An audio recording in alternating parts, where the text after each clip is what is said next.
Greetings to everyone. Today, we Tasveer will be interviewing a cyber law and data privacy expert, Advocate Mr. Anubhav Talwar. This interview marks one of the interviews being conducted by the organization to raise awareness towards the sensitive cybercrime.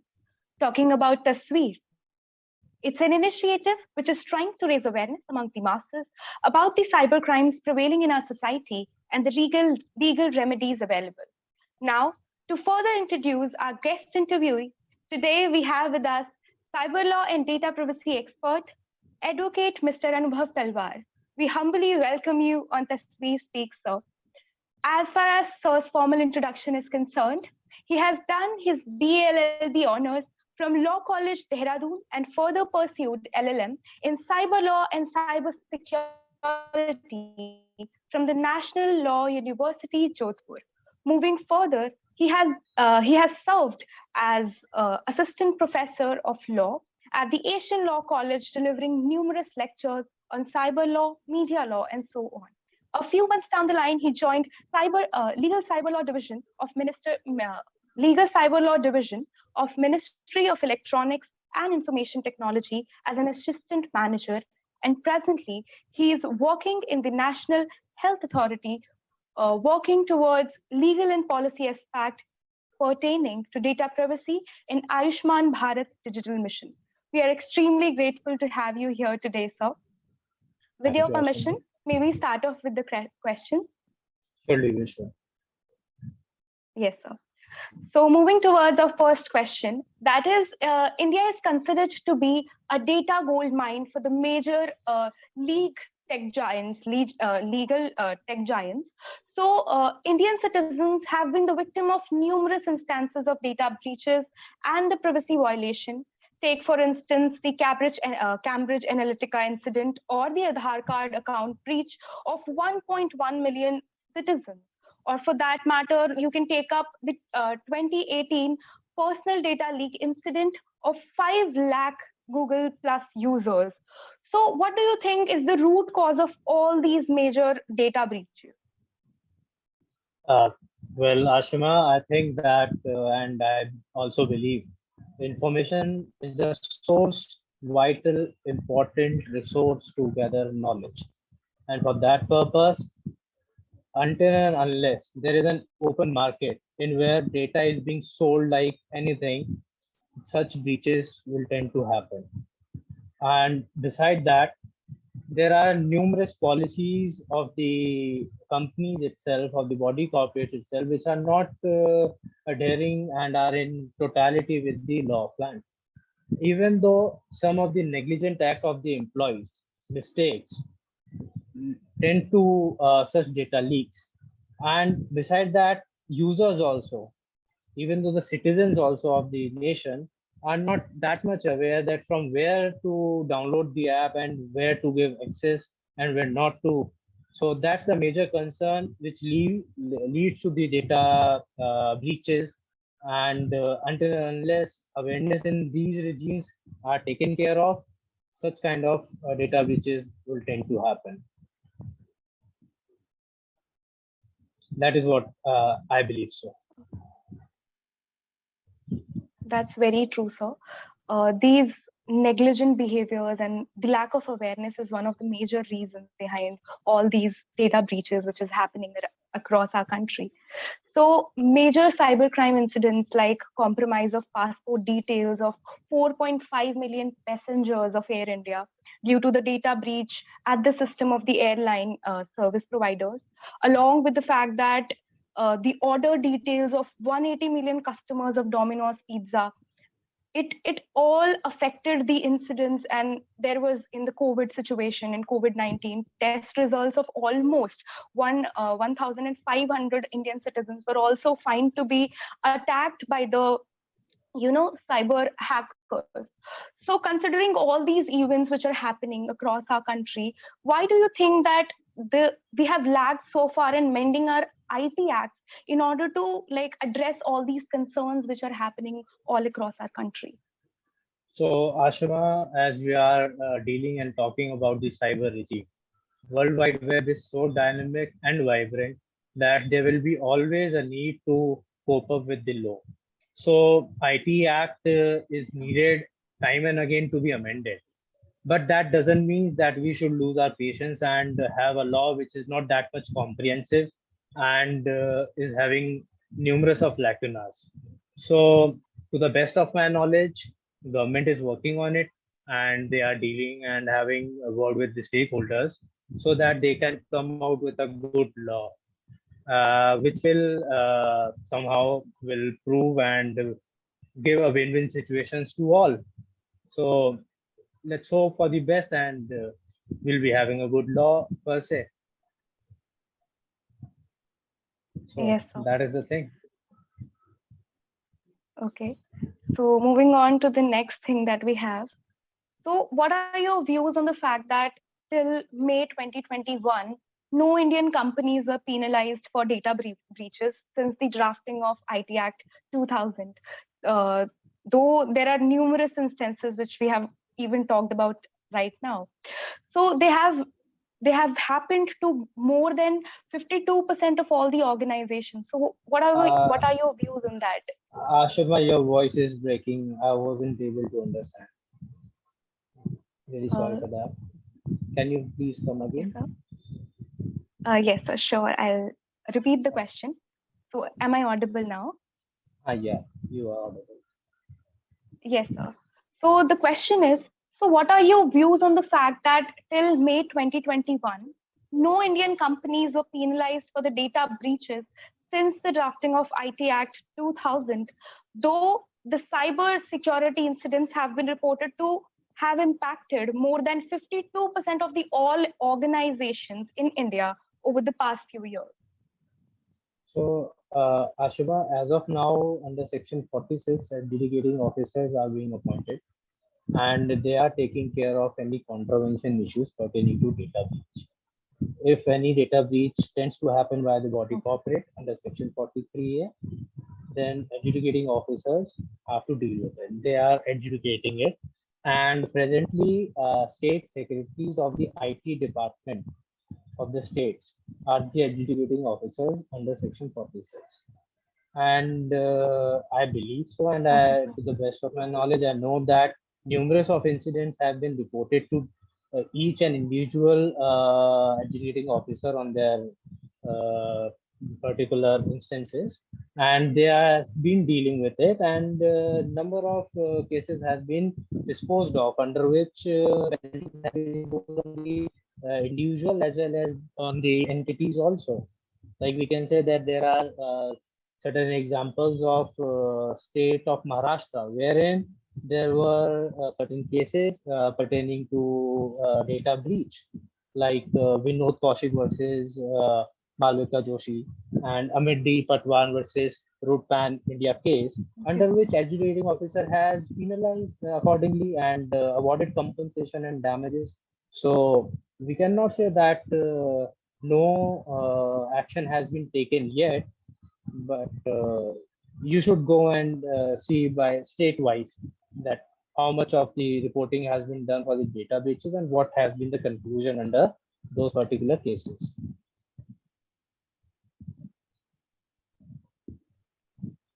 Okay, sir.